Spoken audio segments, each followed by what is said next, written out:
आप एक औरत हैं। आपने अभी अभी हाथ में किताब उठाई है। कुछ पन्ने पलट के देख ही रही हैं, तभी पीछे से आपके फादर आते हैं और गुस्से से आपके हाथ से किताब छीन लेते हैं। इसकी वजह आपको बताई जाती है कि पढ़ाई लिखाई तो उच्च जाति के आदमियों यानी अपर कास्ट में नहीं करते हैं। आपसे ये भी कहा जाता है कि औरतें पढ़ाई तो कर ही नहीं सकती, इनके लिए एजुकेशन तो पाप है। कितना शॉकिंग लग रहा है ना ये सब सुनकर। पर ये सब जो आपने अभी सुना, ये कोई मनगढ़ंत कहानी नहीं, बल्कि असल जिंदगी की कहानी है सावित्रीबाई फुले की। हम औरतों की एजुकेशन का क्रेडिट सावित्रीबाई फुले को जाता ही है, इसलिए जरूरी है हमें पता होना चाहिए हमारे हाथों में किताबें थमाने वाली ये औरत खुद किन परेशानियों से निपटी। 3 जैन 1831 महाराष्ट्र में एक दलित फैमिली यानी जिन्हें अनटचेबल या लोएस्ट कास्ट माना जाता था में पैदा होने वाली सावित्रीबाई फुले की 9 साल की उम्र में ही 13 साल के ज्योतिराव फुले से शादी करा दी गई। कहते हैं ज्योतिराव फुले ने ही सावित्रीबाई को पढ़ना सिखाया। सावित्रीबाई में भी सीखने की चाह थी। यही वजह थी कि उन्होंने उस टाइम पर, जब औरत की आजादी का ख्वाब जैसे कॉन्सेप्ट के बारे में कोई सोचता भी नहीं होगा, तब उन्होंने हम आज की आम औरतों की तरह ही अपने लिए एक ख्वाब देखा। सावित्रीबाई के हस्बैंड ज्योतिराव फुले ने अपने समय में आसपास जाति व्यवस्था यानी कास्ट सिस्टम को लेकर भेदभाव या डिस्क्रिमिनेशन देखा था। यही वजह थी उन्हें एजुकेशन की इंपॉर्टेंस पता थी, और क्योंकि बदलाव की शुरुआत घर से होनी चाहिए, इसलिए उन्होंने पहले अपनी पत्नी सावित्रीबाई फुले को पढ़ाने का डिसाइड किया। ये मैं उस टाइम की बात कर रही हूँ जब औरतें सती प्रथा, चाइल्ड मैरिज, दहेज जैसी चीजों को झेलती थी। सोचो, हालात इतने खराब थे कि औरतों ने पैट्रियार्की, मतलब जहां हर चीज पर आदमी का ही कंट्रोल होता है, और सोसाइटी की कंजर्वेटिव यानी रूढ़िवादी सोच को ही अपने लिए सही मान लिया था। ऐसे में उनकी सेल्फ रिस्पेक्ट शायद पूरी तरह से खत्म हो चुकी होगी। अब क्योंकि सावित्रीबाई फुले पढ़ना लिखना जान चुकी थी, उनका मानना था कि दूसरी महिलाओं को भी उनकी तरह पढ़ना ही चाहिए।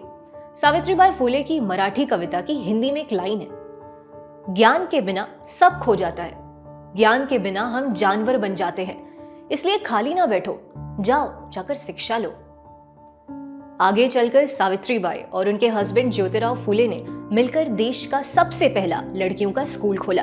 इन्होंने ऐसे कुल 18 स्कूल बनवाए। सावित्रीबाई भारत की पहली फीमेल टीचर भी बनी। ये सब इतना आसान नहीं था। स्कूल जाते हुए कभी उन पर रास्ते में कीचड़ उछाले जाते थे, तो कभी गोबर फेंके जाते थे। इस पर सावित्रीबाई कहती थी, मैं अपनी बहनों को पढ़ाने का काम करती हूँ, इसलिए जो पत्थर और गोबर मुझ पर फेंके जाते हैं वो मुझे फूल की तरह लगते हैं। सावित्रीबाई ने 19वीं सदी में छुआछूत, अनटचेबिलिटी, सती प्रथा, चाइल्ड मैरिज और विधवा विवाह निषेध यानी डिनाइंग विडो रीमैरिजेस जैसी प्रॉब्लम्स के खिलाफ भी अपने पति के साथ मिलकर काम किया। सावित्रीबाई का अपने पति ज्योतिराव फुले को लिखा एक लेटर अपने आप में बहुत खास है। ये लेटर इसलिए भी मशहूर है क्योंकि एक तो सावित्रीबाई उस समय में पढ़ना लिखना जानती थी जब शायद किसी ने एक औरत के लिए इसकी कल्पना भी नहीं की थी, और तो और इस खत में पति पत्नी के आपसी प्यार या परिवार से जुड़ी कोई बात नहीं होती थी, पर लेटर में उस समय के समाज के सीरियस मैटर पर बात होती थी। खत में सावित्रीबाई ज्योतिराव फुले से कहती हैं, उसे यहाँ गांव में सारजा नाम की एक लड़की से प्यार हुआ है। अब ये गणेश से 6 महीने पेट से है। ये बात गांव वालों को समझने पर कुछ बदमाश लोगों ने इन दोनों को पीटते हुए गांव की गलियों में घुमाया। वो उन्हें जान से मारने जा रहे थे, लेकिन मैं भागकर वहां पहुंच गई। उन लोगों को अंग्रेज सरकार का डर दिखाया और उन दोनों को बदमाशों के चंगुल से छुड़ाया। ये लेटर बताता है कि सावित्रीबाई ने इंटरकास्ट मैरिज और शादी के पहले प्रेगनेंसी जैसे कॉन्सेप्ट को अपने तरीके से जाना समझा। एक और खत में छुआछूत यानी अनटचेबिलिटी पर सावित्रीबाई ज्योतिराव से कहती हैं। ये लाइंस शुद्ध हिंदी में है, आपके लिए मैंने कुछ वर्ड्स को सिंपल हिंदी से बदल दिया है। मैंने उसकी बात को नामंजूर करते हुए कहा, भाई तुम्हारी बुद्धि ब्राह्मणों की सीख से कमजोर हो गई है। तुम बकरी, गाय इनको प्यार से पाल लेते हो, नाग पंचमी पर नाग को दूध पिलाते हो। दलित तुम्हारे जैसे आदमी तो हैं, उनको तुम छुए ना जाने वाला समझते हो। ऐसा क्यों? इसकी क्या वजह है, बताओ। दलित वर्ड से यहाँ मतलब उस समय में लोअर कास्ट या छोटी जात के माने जाने वाले लोगों से है।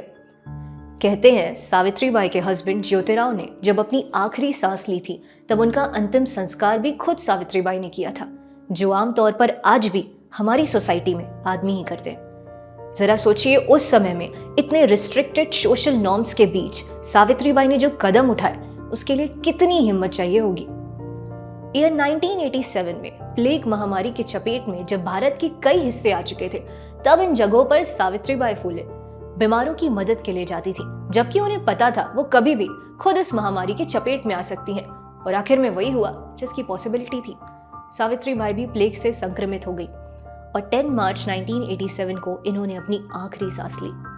हम औरतों को शुक्रगुजार होना चाहिए सावित्रीबाई जैसी पर्सनालिटीज का, जिन्होंने सोसाइटी द्वारा औरतों के लिए तय किए गए घोर अंधेरों में से भी एक आशा खोज ही ली। सावित्रीबाई ने तो अपना काम कर लिया, अब हमारी बारी है आज की सोसाइटी की रोज की स्ट्रगल्स में से अपने और अपने जैसी लाखों महिलाओं के लिए आशा को खोजने और उसे बरकरार रखने की। जाते जाते सावित्रीबाई की एजुकेशन के इंपॉर्टेंस पर कही ये लाइन भी सुनते जाइए, जिसमें ये कहती हैं, उसका नाम है अज्ञान, उसे धर दबोचो, मजबूत पकड़कर पीटो और उसे जीवन से भगा दो।